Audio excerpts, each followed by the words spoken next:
A warm welcome to today's video titled, The Bride Makes Herself Ready.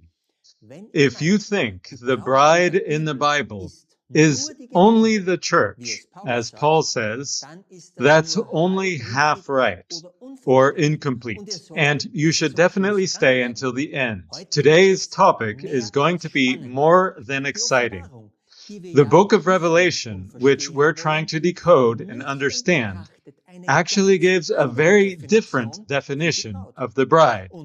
And yet, in the end, it fits perfectly with the image of the church as the bride. Today, we'll focus less on dates and timelines. It's going to be exciting, and by the end of this video, you'll also know what is most likely the spacecraft of Jesus, the one in which the saints will depart, where it is located right now, how it will become visible no later than December, and what the hail and the winepress mean, topics we've mentioned again and again in the last videos. So yes, it's going to be thrilling. Stay tuned.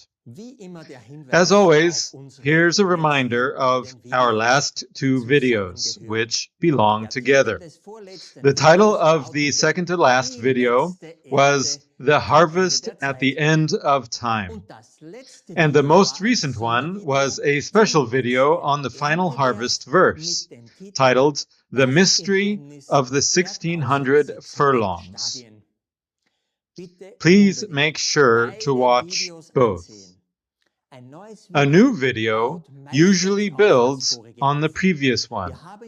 We went through the harvest texts in Revelation 14 and showed how they are being fulfilled in the heavens, and how and when the wheat harvest takes place at the end of time, especially in light of the events surrounding Charlie Kirk, the following hyped-up revival, and the 80th UN General Debate, just to mention a few topics. As mentioned earlier, the harvest texts end with the cutting of the grapes, the filling of the winepress, and the treading of the winepress, explained in detail in the last video. And this coincides with the hail of the seventh plague, whose passages we already discussed in the third to last video, The Fall of Babylon. In all these videos, the cross of Jesus and his sacrifice remain the central focus, and today's video will be no different.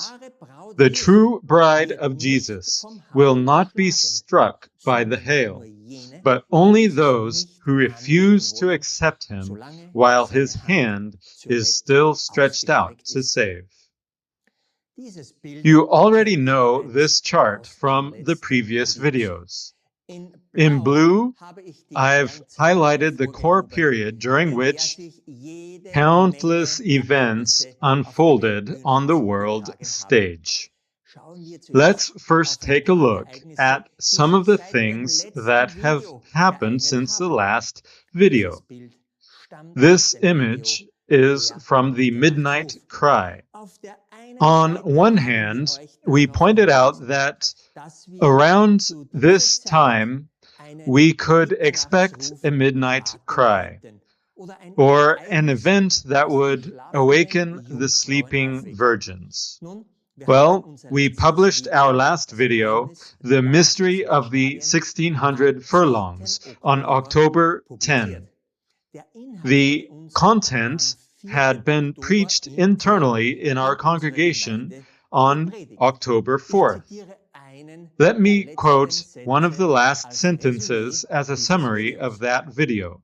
Dear friends, for me personally, the content of this video is the ultimate call and the strongest admonition in an absolutely dark time to finally wake up. You know the timeline, the home stretch of what is probably the last sprint of the entire Christian race. Our Lord is coming.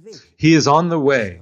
The censer has long since been cast down, of which three-eye Atlas testifies, and the harvest at the end of the world is happening right now. Be part of the good wheat and not of the tares as darnel, and certainly not of the grapes that will be trodden. End quote. The depth of that video is tremendous, and under normal circumstances, it should be enough to awaken anyone when the cross of Jesus is so dramatically connected with the height of the blood of the 1600 furlongs. But reality shows that only a massive, dreadful event will truly cause people to understand and to cry out that our bridegroom has long been on his way, as Three-Eye Atlas testifies. And that event has not yet come. Therefore, we have to say that the midnight cry has not yet occurred with the necessary volume and intensity. In the next video, we'll give even more insight to that date, or rather, to that event. On the other hand, please remember C 2025 K1, which reached its perihelion on October 8th in the constellation with the carrion-eating crow. We showed that the comet points at this time to the following two verses. And I saw an angel standing in the sun, and he cried with a loud voice, saying to all the fowls that fly in the midst of heaven, Come and gather yourselves together unto the supper of the great God, that ye may eat the flesh of kings, and the flesh of captains, and the flesh of mighty men, and the flesh of horses, and of them that sit on them, and the flesh of all men, both free and bond, both small and great. In the heavens, we see God's foretold signs, and on the earth, something immense is brewing. Have you heard what has taken place in these days? Have you heard the war cry of that angel? This is definitely about a great and warlike assembly of the forces of evil. On October 3, K1 entered the constellation of the Crow. On October 8, it reached its perihelion, and by October 10, it had left the Crow constellation again. Also keep in mind where this angel comes from, namely from here, from Ophiuchus, the serpent bearer, and from the serpent itself. If you follow its path on this side, it reaches Andromeda on December 16. And as it's known, Andromeda is holding a chain. That could represent the beginning of the chaining of Satan, who will be bound for 1,000 years. At this point, I want to briefly touch on a topic that many Christians prefer to ignore. Satan has long been cast out of heaven, and his obedient angels with him. Since then, they've been here on earth as demons, and are able to take possession, or rather influence people, in an extremely negative way. That's why humans are capable of doing unimaginable things, in a very negative sense, of course. And one more thing must not be forgotten. In 2 Corinthians 11:14, we read that Satan disguises himself as an angel of light. You have to be very careful whom you trust. So what happened on earth during these key dates surrounding K1 that mirrored this call we saw in the heavens? When prophecy speaks of these flesh-eating birds, it's actually anything but not literal birds. What else do we humans call birds of the air? Airplanes, especially fast fighter jets, bombers, or reconnaissance aircraft, are referred to in military jargon as birds. Two birds are in the air, or the bird has landed. The term bird is common in NATO because it originated in American military slang, bird, and was adopted through the shared radio and operational language, symbolizing the flying, living nature of an aircraft. Enough of the definition. I think it's clear where this is going. Look at what happened during those days while K1 traveled from Ophiuchus until it left the constellation of the Crow. You remember the so-called drone incidents at various European civilian and NATO airports. For weeks, people were wondering what these unidentified flying objects, these UFOs, really were. They couldn't be identified. No clear photos were taken. They weren't shot down. There was speculation. Were they Russian or American or some inside job? And to this day, no one knows whether they were controlled by humans or by extraterrestrials. Yeah, and Satan or the fallen angels, the demons, are by definition extraterrestrials, just from the evil side.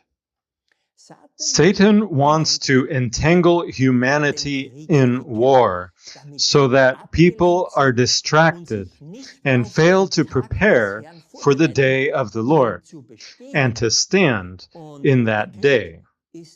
And war is twofold, spiritual and physical, as we can read here in Ephesians. Only when you know the time and therefore can connect earthly events with the corresponding Bible texts will you receive from Scripture the answer to who is behind these mysterious happenings.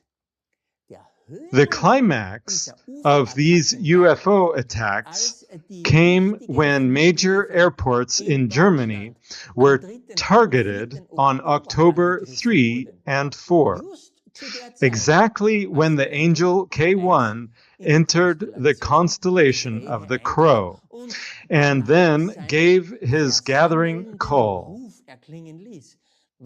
What was the earthly consequence of these UFO manifestations during the core period from October 3 to 10? The state of tension in Germany began to be discussed or considered starting on October 3, 2025. And that discussion was triggered mainly by this series of unidentified flying object sightings over sensitive infrastructure and major airports. The state of tension is a constitutionally defined external emergency situation, a stage between peace and a declared state of defense, which the Bundestag can declare in order to raise defense readiness. In such a case, the basic law allows certain fundamental rights to be restricted according to legal provisions. Typically affected are, for example, the Secretary of Telecommunications and Mail, freedom of movement and parts of occupational freedom, along with related exceptions from the emergency laws. During a state of tension, authorities, with the Bundestag's approval, may restrict travel and movement, order communication surveillance, requisition businesses or obligate them, and even permit the deployment of the Bundeswehr inside the country to secure critical infrastructure, as long as such measures are legally defined and time limited. Military readiness in Germany, Denmark, and NATO as a whole was increased in response to this angel's call, and public unease is growing as governments warn of unidentified aerial threats. All this has led to where we are now. And you know that this tension in Europe has not decreased one bit. The call of that evil angel through those unidentified flying objects over key civilian and NATO airports has gone out, and the earthly fighter jets, birds, their pilots and commanders have prepared themselves to destroy much flesh. Thus, the nations are being stirred up to finally launch the Third World War in Europe against Russia. Once again, remember Ephesians 6:11-12, where we are told, "Put on the whole armor of God, that ye may be able to stand against the wiles of the devil. For we wrestle not against flesh and blood, but against principalities, against powers, against the rulers of the darkness of this world, against spiritual wickedness in high places, against Satan and his demons." I think there's little more that needs to be said, except this: don't be deceived by the so-called peace and security meetings. Don't expect a good outcome, not even if you're hearing it in the news that Putin and Trump plan to meet soon in Hungary. You know very well that the inevitable is coming. Only then will the sleeping virgins awake and realize that the end has come. And only then it will be understood that the bridegroom must come. Otherwise, no one would be saved. Don't lose your faith. It is faith that overcomes the world. May no one in these days of the final stretch of our Christian race take your crown or mine. That's the state of peace in Europe right now. And what about peace in the Middle East? Peace in the Middle East. These images went around the world. Here we see Trump in Israel, speaking before the Israeli parliament, the Knesset. And right after that, the journey continued to Sharm el-Sheikh to sign a peace decree for the Middle East. How did this come about?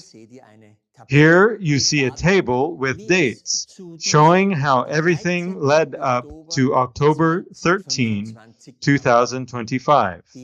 The living hostages were released by Hamas. Palestinians and Israelis rejoiced, and Trump didn't even receive the Nobel Prize for it, even though he supposedly ended 8 wars. How long did that peace in the Middle East last? Until October 19. 2 Israeli soldiers were killed, and in response, Israel bombed Gaza again, killing 26 people. Then, on October 20, it was announced that Israel would resume the ceasefire. Well, all very fragile and unstable in the Middle East. Peace and safety is on everyone's lips, but destruction follows quickly. Don't be deceived. The spark that will ignite the destruction of the second woe is right at the door. And whoever survives that, but does not belong to God's people, will inevitably have to endure the third woe, which we expect in December, after the great ascension in heaven. Once again, a quick note. In the next video, we'll present an additional update regarding the earthly events ahead of us.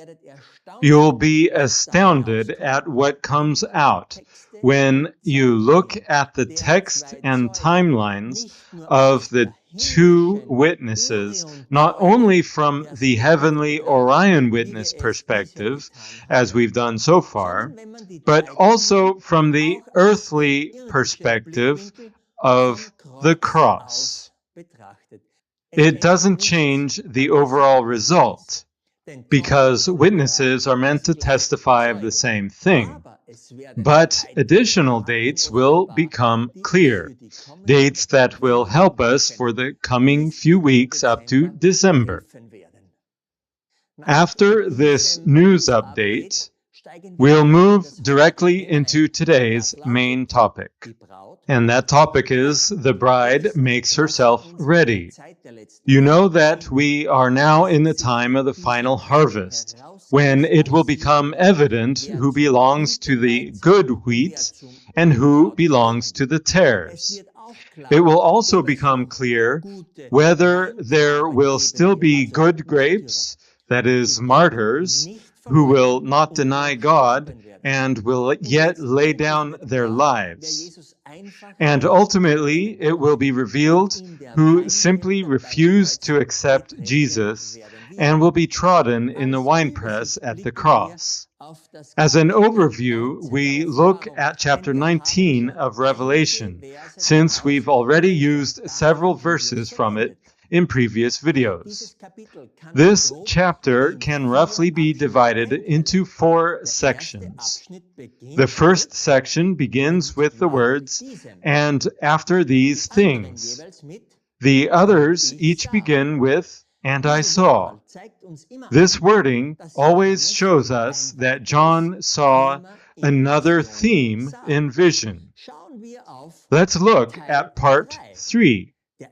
The angel standing in the sun. We already know the comet C-2025-K1, whom he represents, what he and his demons proclaim, and how these verses have been fulfilled on earth. I just spoke about that earlier.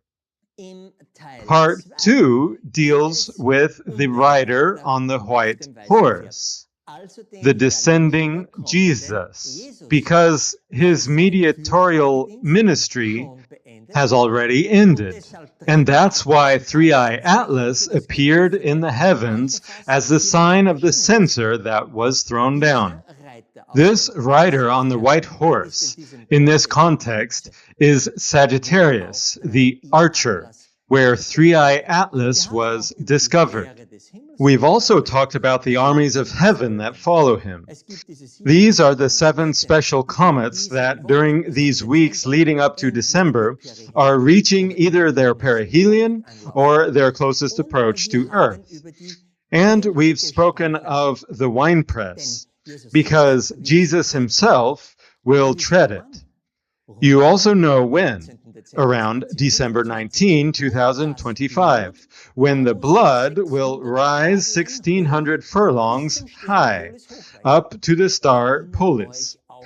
Also remember that the name of Jesus, which no one knows but he himself, points to his unique character, his merit alone. For only he went through death and hell, or Hades, a symbol of the second death, for our sake.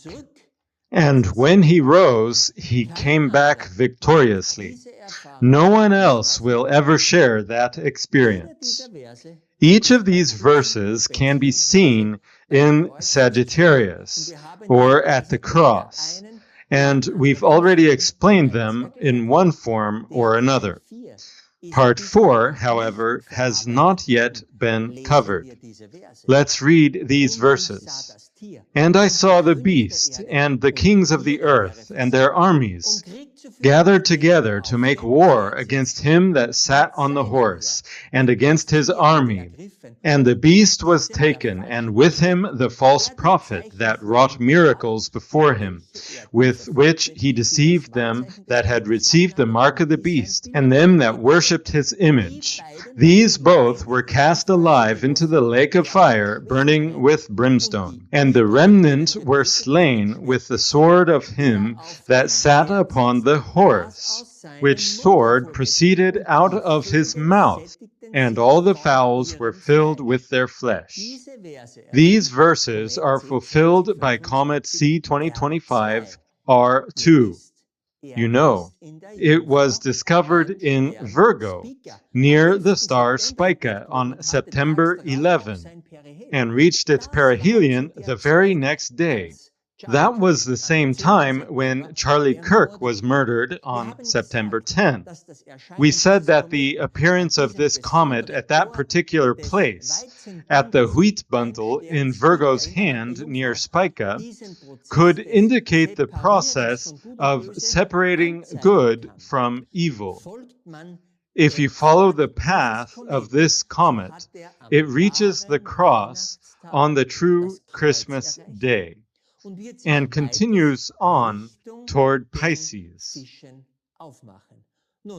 Now, around the cross, we find the two entities mentioned in the text, the beast and the false prophet, which are then symbolically carried by R2 toward the region of the sea, from Capricornus to Pisces.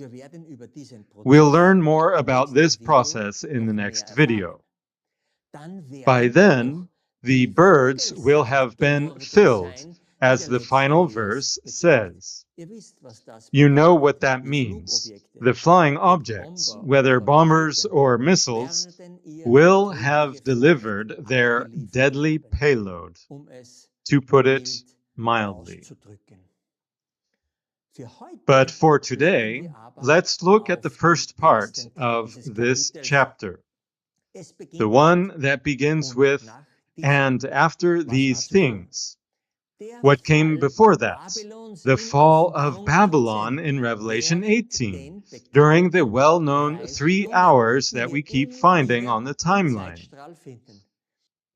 In the first verses, we find a mighty song of praise from heaven, looking back on those 3 hours. At the end of those hours, after the Battle of Armageddon, Jesus will be victorious, and therefore he will also take up his reign, as verse 6 affirms again in the past tense, looking back. So this victory in the final battle must be expected in December, when Babylon lies in ashes, and Jesus begins to tread the winepress. At that time in December, something else will also happen, namely the events described in verses 7 and 8, which are of immense importance for the rest of this video. Let's read them. Let us be glad and rejoice, and give honor to him, for the marriage of the Lamb is come, and his wife hath made herself ready.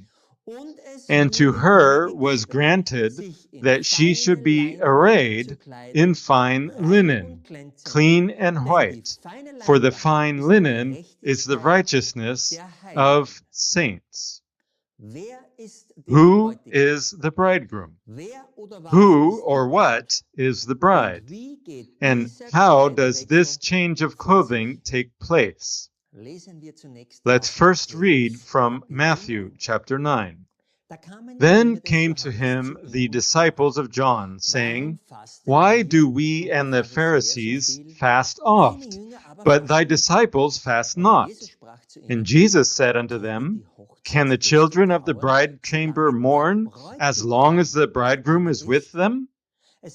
But the days will come when the bridegroom shall be taken away from them, and then shall they fast. From an earthly perspective, Jesus Christ, the Son of the living God, became man. He came to this earth to the people who were waiting for the promised Messiah.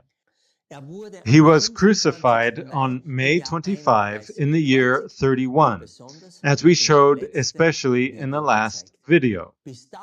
Until that time, Jesus was literally among men.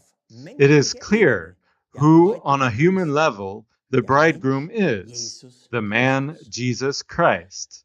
But what does it look like when we lift our eyes to the heavens? Let's read again from the well-known Psalm 19. Their line is gone out through all the earth, and their words to the end of the world. In them hath he set a tabernacle for the sun, which is as a bridegroom coming out of his chamber, and rejoiceth as a strong man to run a race. The sun runs its course, the ecliptic, and the sun is a symbol of the bridegroom. All this is nothing new, but it's extremely important for today's video to have these definitions clear. So, who then is the bride? Paul answers from an earthly point of view. Husbands, love your wives, even as Christ also loved the church, and gave himself for it, that he might sanctify and cleanse it with the washing of water by the word, that he might present it to himself a glorious church, not having spot or wrinkle or any such thing, but that it should be holy and without blemish.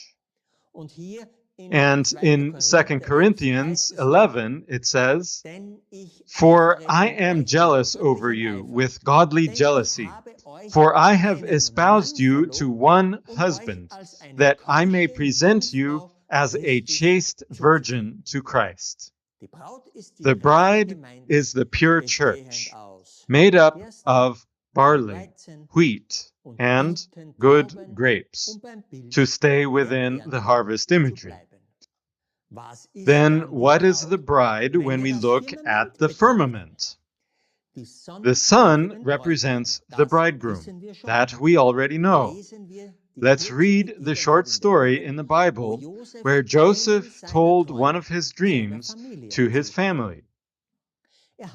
And he dreamed yet another dream, and told it his brethren, and said, Behold, I have dreamed a dream more, and behold, the sun and the moon and the 11 stars made obeisance to me. And he told it to his father and to his brethren. And his father rebuked him and said unto him, What is this dream that thou hast dreamed? Shall I and thy mother and thy brethren indeed come to bow down ourselves to thee to the earth? Jacob understood perfectly that the sun represented the man, himself in this case. The moon represented his wife, and the stars represented Joseph's brothers. There was no doubt in Jacob's mind that the sun and moon stood for man and woman, for bridegroom and bride. Let's also read from the creation account on the 4th day.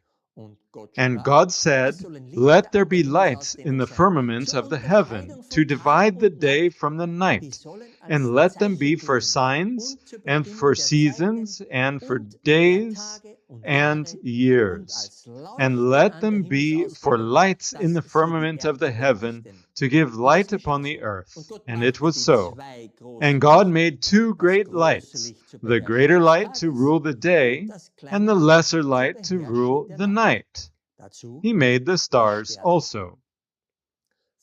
For us as humans, these lights are decisive: the sun and the moon. The moon itself cannot shine, but it reflects the light of the sun. Just as a Christian does not shine by himself, but is to reflect Christ and his glorious character. It is unmistakable that when we look at the heavens, the moon represents the bride. Now it gets serious. We read earlier that the bride should have no spot or wrinkle or any such thing, but that it should be holy and without blemish. And what did we read about the bride in Revelation 19? And to her was granted that she should be arrayed in fine linen, clean and white, for the fine linen is the righteousness of saints. The moon is a fitting picture for us Christians. Look at the moon. It's scarred, full of craters, marked with many dark spots, and it does not shine by itself. It's an apt image of our sinful life journey. Before we found Christ, we humans had done pretty much everything wrong, at least many of us. And that left scars, traces, and craters in our lives. And even with Christ, as baptized and converted Christians, we still struggle with sin. Though we fall, repent, and rise again, the next day something else goes wrong. Sometimes we're like a waxing moon or a full moon, very close to Christ, reflecting Him well. On other days, we're in battle, like a waning moon, or even a dark astronomical new moon, when the moon can't be seen at all. We feel abandoned by God on those days, though He's still there. It's a constant up and down in our lives, just like the relationship between the sun and the moon. I think you understand perfectly how the moon describes the Christian church. The fact is, we need Christ's righteousness in order to stand as the spotless bride in the end. And that robe is granted to us, as we read in Revelation 19:8. It reminds me of Jesus' words, "Ask, and it shall be given you." Especially in these days, on the final stretch, don't forget to ask Jesus earnestly to grant you and me this pure garment of His righteousness by grace. I think I don't need to explain this image any further for us as the church on earth. But now let's look up to the heavens and turn to Revelation again. There, the bride is compared with the holy city. Let's read. "And I saw a new heaven and a new earth, for the first heaven and the first earth were passed away, and there was no more sea. And I, John, saw the holy city, New Jerusalem, coming down from God out of heaven, prepared as a bride adorned for her husband." The holy city, the New Jerusalem, is therefore also a picture of a beautifully adorned bride that descends from heaven after the millennium. Later, in Revelation 21, we find even more details. And there came unto me one of the 7 angels, which had 7 vials, full of the 7 last plagues, and talked with me, saying, Come hither, I will show thee the bride, the Lamb's wife. And he carried me away in the Spirit to a great and high mountain, and showed me that great city, the holy Jerusalem, descending out of heaven from God, having the glory of God. And her light was like unto a stone most precious, even like a jasper stone, clear as crystal. Which angel is this? After what I'm going to reveal in this video, something we recognized after August 18, it could only have been the 7th plague angel, the one who acted in the Maseroth and went out from Orion. We're right now in the time period of the 7th plague. Its verses are even marked on the timeline, shown at the beginning. Who was the actor in the Maseroth for this plague angel? The moon. So after the moon had poured out the plague upon Jupiter, the air, on August 19, it was free to reveal the mystery of the bride. The time for this revelation had come. Here in this verse, we clearly see that the woman, the bride of the Lamb, is the holy city, the New Jerusalem. And she is magnificently bright to look at, crystal clear. Read this chapter for yourselves, especially in light of the insight that now follows. But now we have a problem. We clearly have the moon as a symbol of the woman, yet at this moment she is not yet clothed in fine, spotless linen. And on the other hand, we read here that the bride is the gloriously adorned holy city, the New Jerusalem, already radiant in perfection. So how can we reconcile this? When does this change of garments take place, as we read in Revelation 19? Let's look at a short clip from the video Armageddon and the Second Woe.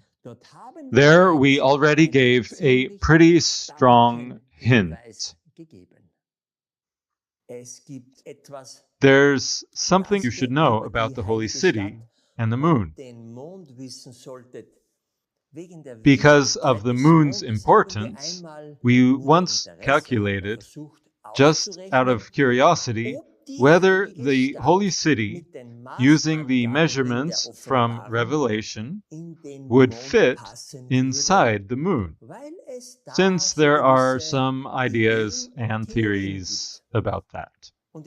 And once again, I asked ChatGPT to run the calculation again.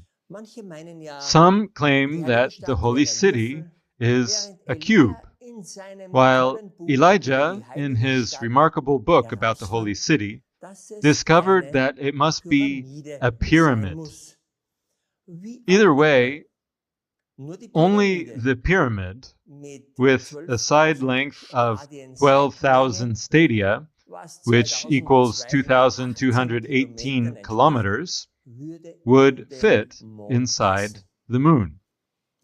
Interesting, isn't it? After all, people wonder where God will get the stone debris that is to fall upon the earth as hail. Where will he get it from if NASA hasn't seen anything like that in space so far? All right, that's enough of the speculative hints. Or wait, there's one more hint, and it comes from Rome. Remember that on July 20, Pope Leo visited the Vatican's own observatory and was very eager to look into the heavens.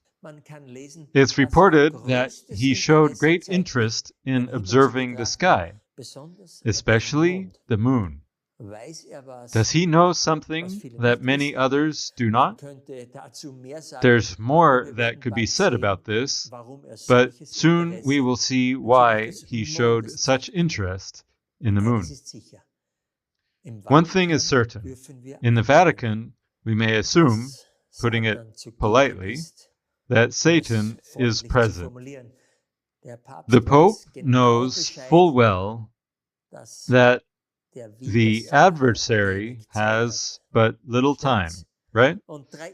And 3-eye Atlas is what the serpent bearer wants to cover up, as we learned today. And when 3-eye appears, then Satan, and therefore also the Pope, knows that 4-eye can't be far behind. I think by now a lot of things should have become clear. In the last video, I showed a clip about the inheritance of the redeemed. We were shown the holy city as the entire Milky Way galaxy. We discovered the great river as the galactic equator, the street of the city as the ecliptic. We recognize the 2 tree trunks on either side of the river, and the fruits and leaves for healing represented in the 12 constellations of the Mazzaroth.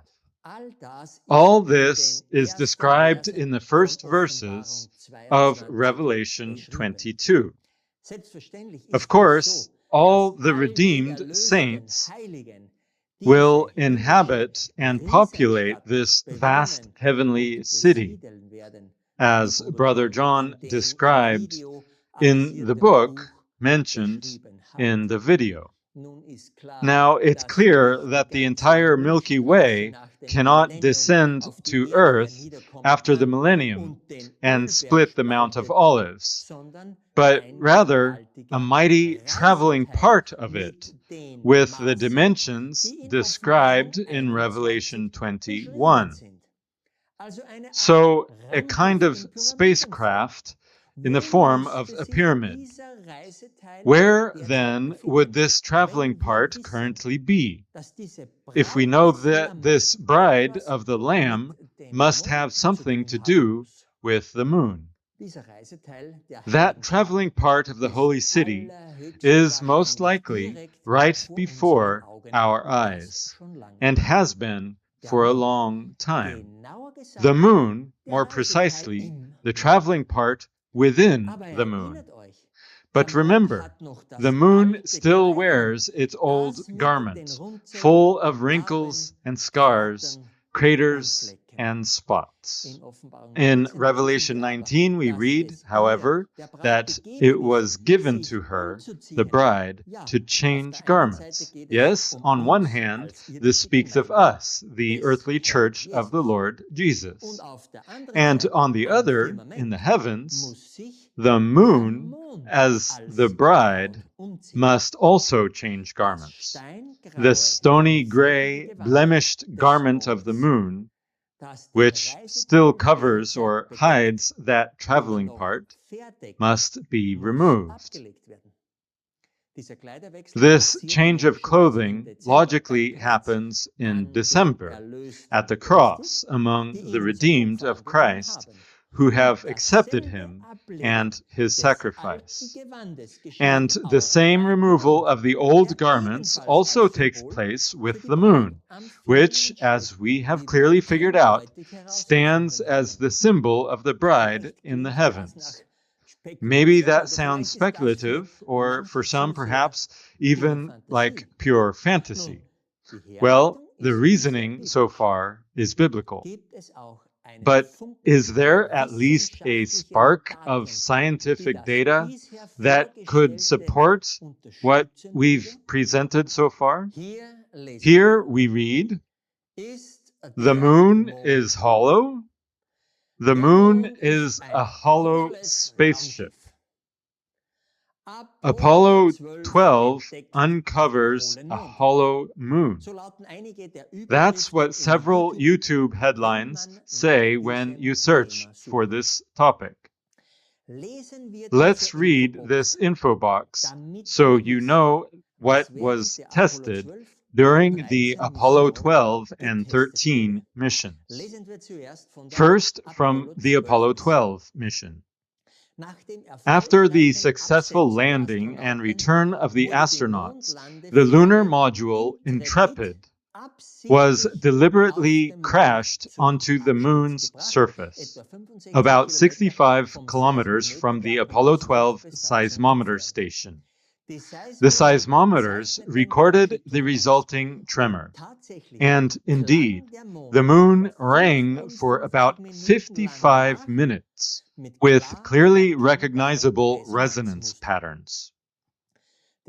Mission scientist Maurice Ewing remarked, "It is as though someone had struck a bell, leaving it ringing for minutes." This quote was later often popularized as "the moon rang like a bell." Now let's look at the Apollo 13 mission, which took place a year later in 1970. The crew could not land, but NASA used the remaining third rocket stage to repeat the experiment.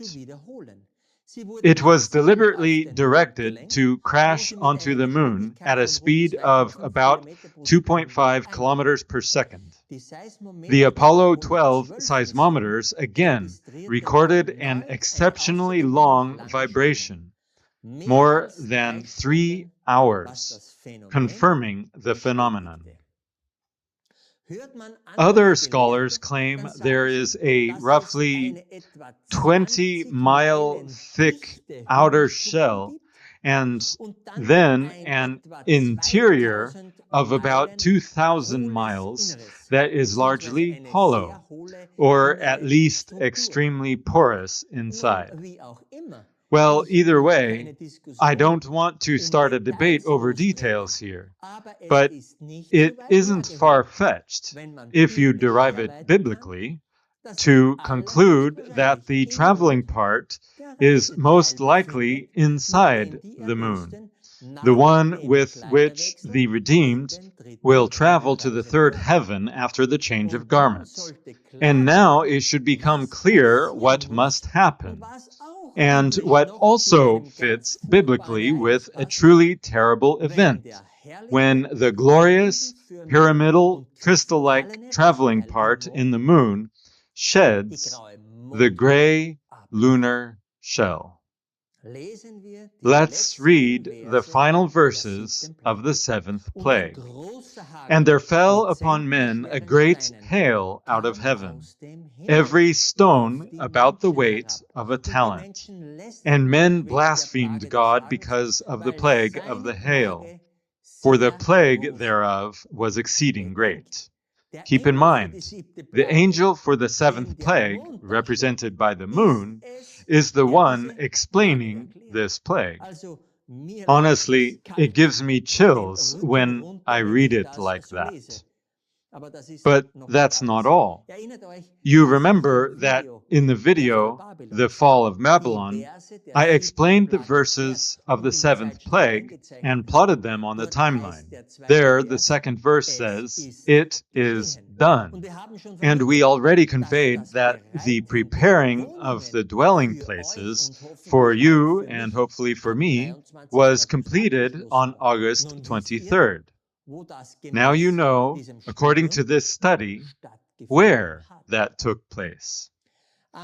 At the end of the seventh trumpet, we read, And the temple of God was opened in heaven, and there was seen in his temple the ark of his testament. And there were lightnings, and voices, and thunderings, and an earthquake, and great hail. We know where the temple of God is in heaven, namely at the cross in December. We are still expecting that dreadful second woe event during those 3 hours of the fall of Babylon. First comes the second woe of the sixth trumpet. Then comes the third woe of the seventh trumpet in December. And that is the hail of lunar rock fragments. This is the stoning we have often spoken about in the last videos, one that the Lord himself will carry out. Everything culminates in December at the cross. There, the most beautiful event for a Christian will take place, namely the first resurrection and the general ascension. But there, too, comes the hail for those who never accepted Jesus. Both the seventh plague and the seventh trumpet testify to this. And now you know, according to this study, where those stones, the weight of a talent, will come from. This is also the time of the treading of the winepress. Let's read it once more. And the winepress was trodden without the city, and blood came out of the winepress, even unto the horse bridles, by the space of 1,600 furlongs. And this is also the time after the 3 hours of the fall of Babylon, when the voice of the bridegroom and the bride will no longer be heard, because they will have departed shortly before. Let's read this verse again as well. And the light of a candle shall shine no more at all in thee, and the voice of the bridegroom and of the bride shall be heard no more at all in thee. For thy merchants were the great men of the earth, for by thy sorceries were all nations deceived. And shortly before that hail, everyone will realize what is happening with the moon. The children of God will not be troubled by it. Rather, they will go out to meet him. They are warned, they know the time, and they understand the events. Others will cry out what is written at the end of the sixth seal passage. And the kings of the earth, and the great men, and the rich men, and the chief captains, and the mighty men, and every bondman, and every free man, hid themselves in the dens and in the rocks of the mountains, and said to the mountains and rocks, Fall on us, and hide us from the face of him that sitteth on the throne, and from the wrath of the Lamb. For the great day of his wrath is come. And who shall be able to stand? We now know that it will very likely not be an asteroid impact, though that too could be hail from heaven, but rather the soon-to-shatter lunar shell, which will thereby release the immense expected fourth interstellar object that we need for the third woe. When 4I is sighted, the fear and the third woe of the hail will logically begin. That traveling section will then, of course, journey to the third heaven, and after the millennium, descend from heaven once more. Once again, browse through that fascinating book introduced in the clip. Even if all this sounds unimaginable, this study is, in our view, quite coherently derived. If anyone can interpret all these verses differently, please write to us and present another complete interpretation of the passages. For our part, we don't want to withhold our findings from you. Once more, I'm using this slide to close the video. We can do no more than warn and call you to take hold of Jesus' hand. Just recently, I heard again that many Christians do not understand the two crucial timelines in Daniel 8 and 9, the 2,300 evenings and mornings, and the 70 weeks. Many Christians are looking to Israel these days because they think this peace maneuvering and this covenant among powers in the Middle East points to Daniel 9:27. Perhaps there is a secondary modern application, but one thing is certain.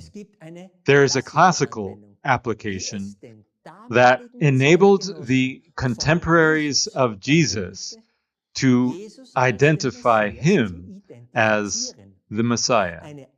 All it takes is a simple calculation, nothing more.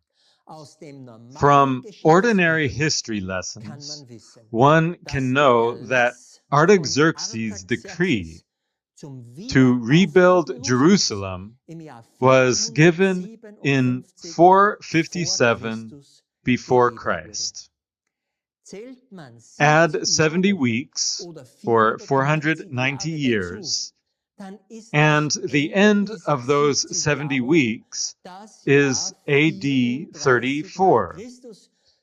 If you do it correctly, because there is no 0 year. Anyone can perform this simple calculation. This 70th week logically spans 7 years, and thus falls from AD 27 to AD 34. And in AD 27, Jesus was baptized, and with that his public ministry officially began. Protestants know all this, and in the midst of that week,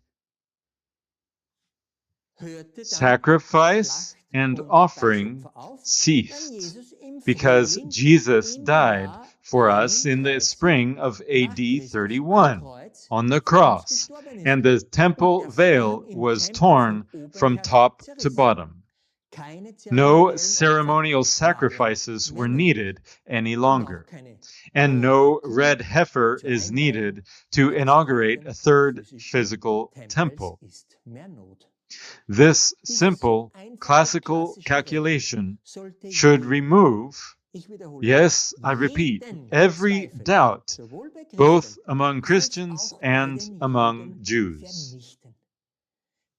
Can this people still be provoked to jealousy, as Paul says, when they are the ones who attached a curse to the reader of this prophecy in Daniel?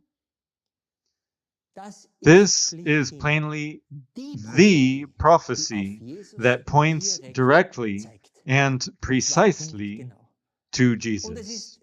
And it is exactly this Jesus whom we presented in the last video with the 1600 furlongs, indicating the height of his cross at that special place in the Mazarah.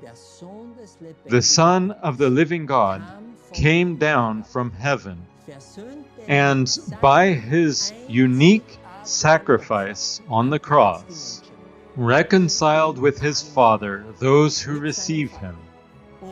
And only through him and through his righteousness does a person gain access to the tree of life and may enter the holy city. Only through Jesus Christ. I hope this brief excursion into the book of Daniel has opened some eyes. I also hope that the content of our videos will help many to avoid having to endure the dreadful hail of the third woe. Come to Jesus and keep his pure, unadulterated commandments out of love for him. Please wake up and proclaim everywhere that the bridegroom is coming. Do not be afraid when the bride changes her garment. Go out fearlessly to meet him, for you are prepared. God's blessings. Amen.